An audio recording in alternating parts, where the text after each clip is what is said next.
George shouted before he nipped outside for the fateful cigarette. Sid has perhaps reacted to all the politics that surrounded him as he was growing up by steering clear of argument and expressing himself mainly through music. He plays a mixture of old and contemporary music on the acoustic guitar, as well as some of his own compositions. He is nicknamed Sensible Sid. Sid. Pantis. One Friday, in mid-July 2016, a miserable summer's day with an early misty drizzle of rain turning into a warm, steady downpour as the day wears on, Sid leaves work late, so the traffic has already built up. Somewhere up ahead, according to the radio, a van destined for one of Sheffield's sex shops has skidded out of control, smashed into a lorry and shed its load of kinky videos and sex toys across both lanes of the ring road. There is a note of glee in the announcer's voice as he describes the looting. Sid needs something to cheer him up.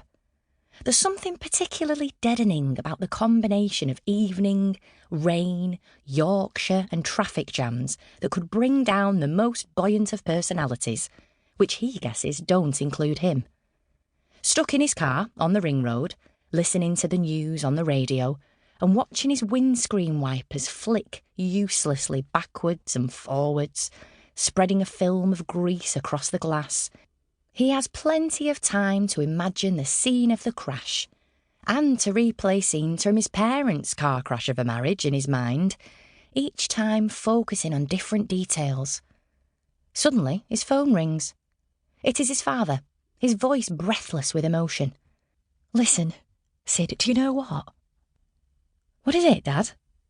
One of his favourite songs is on the radio. "Save the Last Dance for Me." He hums along beneath his breath, humouring his father, thinking of Jackie, imagining dancing cheek to cheek with her, and the dance going on forever, hoping she'll be there when he gets back. "I just had a phone call of congratulations from the Kosovan state lottery. They told me I've won 1 billion lek. Of course, an Albanian lek is worth quite a bit less than £1, but when I worked it out, it comes to £7,300,321.33. In front of Sid, a small blue van brakes abruptly, and he almost goes into the back of it.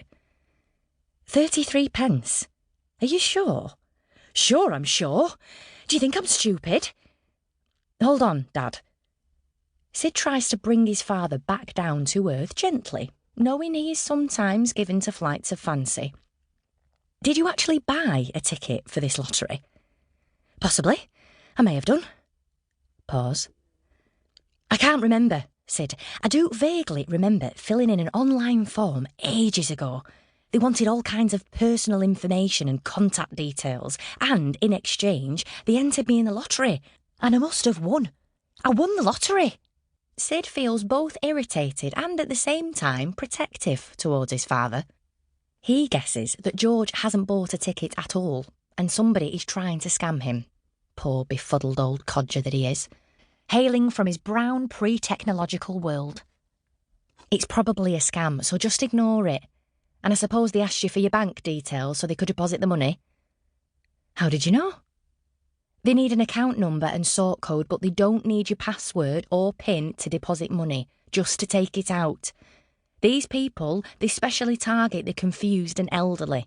Listen, Dad, the best thing is if you go into your branch in person, set up a new password to the account you keep your money in. Elderly? Confused? Who exactly are you talking about? You know what I mean, Dad. You can even do it online if you can get to grips with the technology. And don't use something obvious like your birthday, or mine, or Cassie's. Choose something random. Make up a memorable sentence like, "I am George Pantis and I am 79 years old." You won't forget that. Then use the first letters for your password. IAGPAIA79YO. A combination of uppercase, lowercase and numerals. Can you say that again, slowly? George says. No, Dad. Make up your own sentence. Do it now. It's probably just a scam, but they may try to infect you.